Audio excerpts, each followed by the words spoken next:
Mr. Timur Suleimanov, First Deputy Chief of Staff of the President of the Republic of Kazakhstan and Chairman of MC12, Dr. Ngozi Okonjo-Iweala, Director General of the WTO, Deputy Directors General of the WTO, fellow ministers, ambassadors, ladies and gentlemen.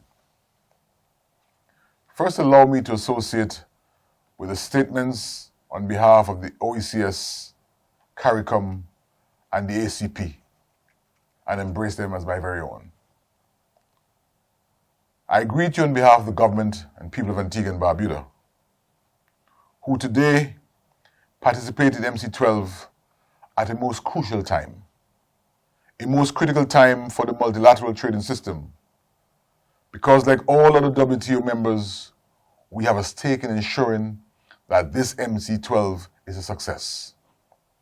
It is also imperative for us to be part of a process of rebuilding the credibility of the WTO and to restoring trust between and amongst its members.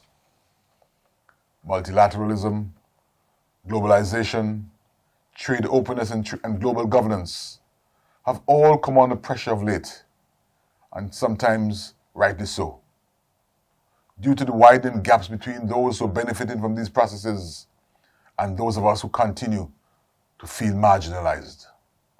However, we need more collective action, not less, more, to help solve the many global issues that confront us.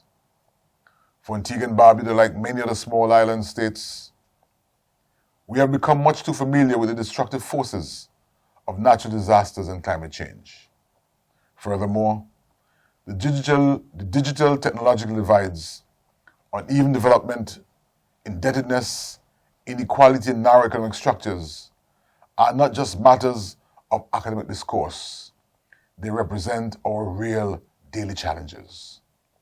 Our participation in the multilateral trading system and our membership in this WTO are predicated on the assumption that they can assist us in overcoming several of our developmental hurdles while integrating more fully and meaningfully into the global economy in a manner which improves the lives of our people.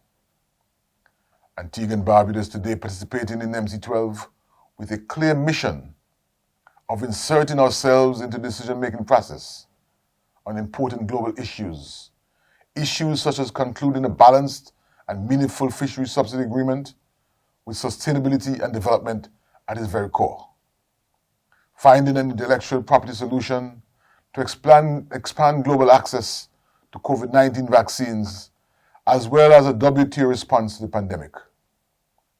Concrete outcomes on agriculture, including a ministerial decision to shield purchases made by the World Food Programme from export restrictions, and a comprehensive ministerial declaration to give the WTO political guidance for years to come.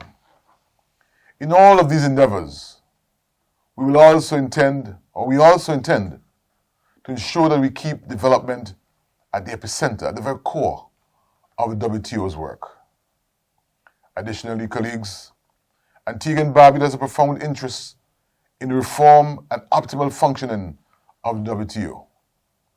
As one of the smallest members, if not the smallest, to successfully utilize the WTO's dispute settlement system, we see reform as crucial.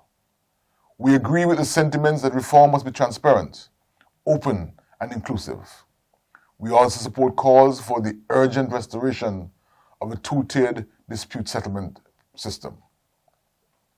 Given our past experience with the DSS, and in fact, we are still awaiting the respondents' compliance with the ruling of the appellate body, reform must also focus on strengthening the procedures for compliance with the rulings and recommendations of the panel and the appellate body reports. I cannot, my dear colleagues, and I dare say I will not, end my brief intervention without reference to the Small Economies Work Program. We in Antigua Barbuda are exceptionally pleased at the speed with which delegates in Geneva were able to conclude work on the ministerial decision on the Small Economies Work Program. and we look forward to discussions post-MC12 on just how we can further meaningfully, and emphasize meaningfully, integrate small, vulnerable economies into the global economic structure. Antigua and Barbuda looks forward to a successful conference and further pledge our utmost contributions to constructive and meaningful deliberations. I thank you.